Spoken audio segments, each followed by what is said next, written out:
dib marka hore waxay mahad u sugnaatay Allah subxaanahu wa tacaala kadib ra-iisul wasaare injineer maxamed xuseen rooble oo mar kale ii igmaday xil cusub oo culus iyo aqbalaadii oo aqbalay madaxweynaha jamhuuriyadda federaalka soomaaliya mudane maxamed cabdullaahi maxamed farmaajo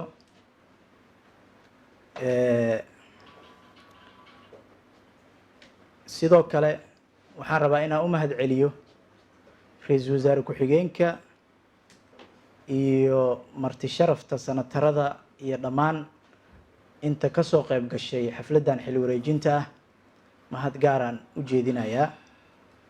sidoo kale waxaan si gaar ah ugu mahad celinayaa tiimka labada wasaaradood oo isku jiray oo ka soo shaqeeyey xafladdan xil wareejinta oo aan maanta u taagannahay. agaasimaha guud ee wasaaradda aan maanta xilkeeda wareejinaya ayaa warbixin tii koobneed idin siiyey. annaga marka protocol ahaan baan rabaa inaan meelaha qaar xogta oo dhan waa haysataan wixii shaqadii aan haynay muddadii aan la joogay. waxaan rabaa inaan warbixin kooban idinka siiyo wasaaradda howlaha guud dib u dhiska iyo guryeynta jamhuuriyadda federaalka soomaaliya oo aan maanta xilkeeda wareejinayo. waxaan la wareegay xilka 25 Oktoobar 2020. ugu horeyn wasaaraddu waxay ka mid tahay hay-adaha muhiimka ah ee fududeeya adeegyada kala duwan ee bulshada, waxayna si gaara mas-uul uga tahay dib u dhiska dalka iyo dhammaan hantida maguurtada ah ee uu qaranku leeyahay. wasaaradda waxay ka kooban tahay 11 waaxood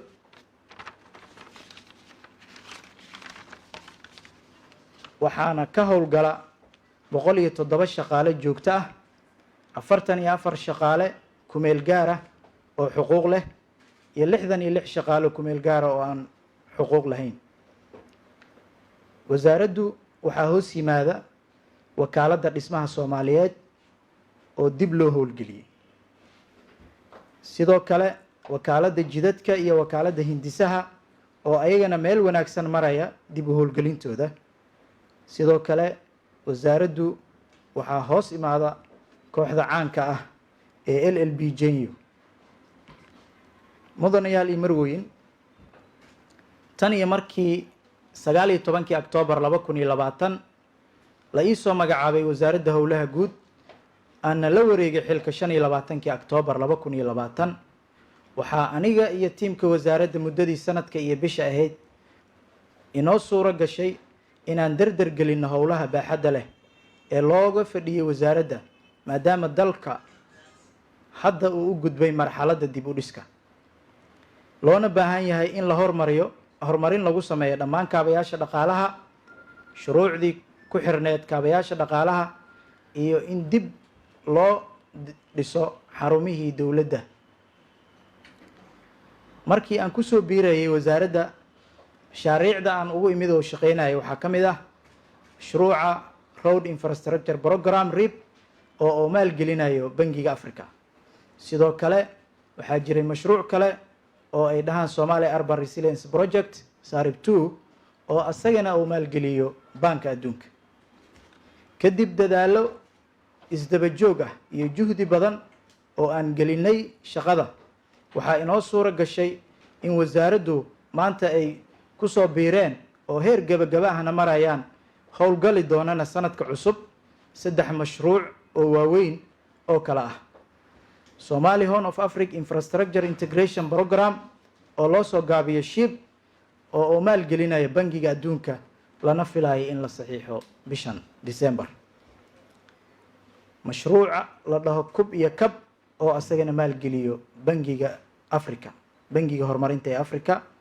sidoo kale Development and Construction Technical Vocational Education Training Center Somalia oo loo soo gaabiyo CTVET Somalia oo ah mashruuc lagu dhisayo xarun farsamada gacanta ah una maalgelinayo Bangiga Horumarinta Afrika.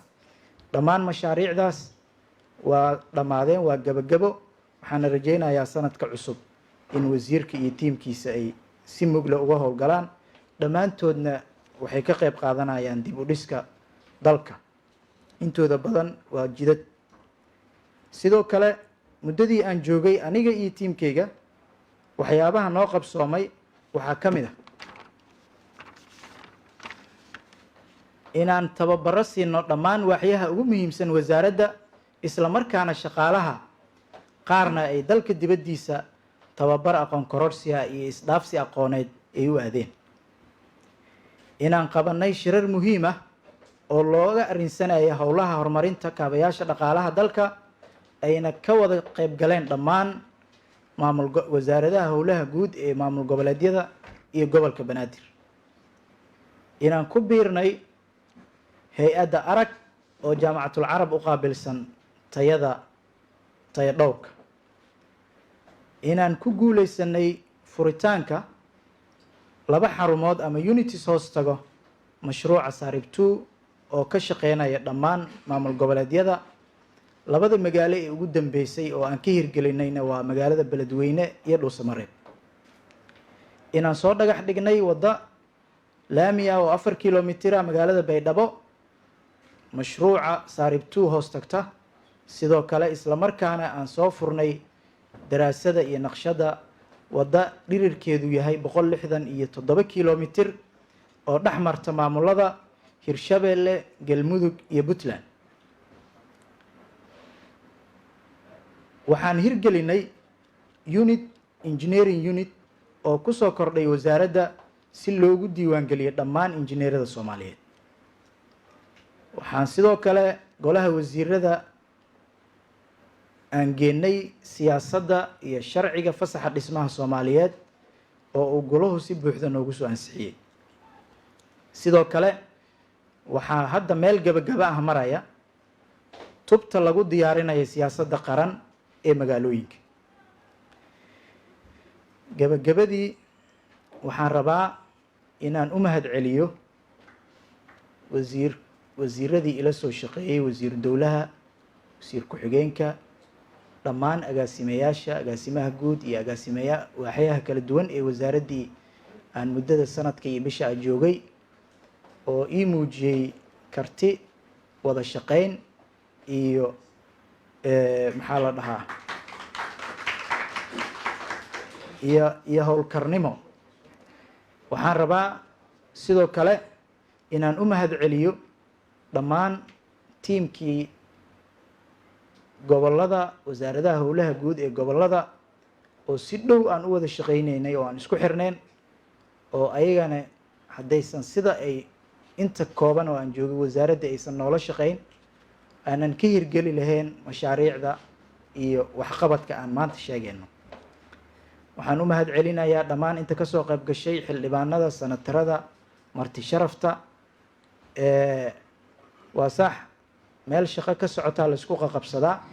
waxaan rabaa bini aadan aan ahay in intii aan wada shaqeynay oo wasiirada ugu horeeyaan, agaasimayaasha, dee carab iyo ilkaa iskugu dhow waa isqoomaan. waxaan rabaa inaan iscafino, aniguna xaggayga cafisaa ka tihiin intii shaqada aan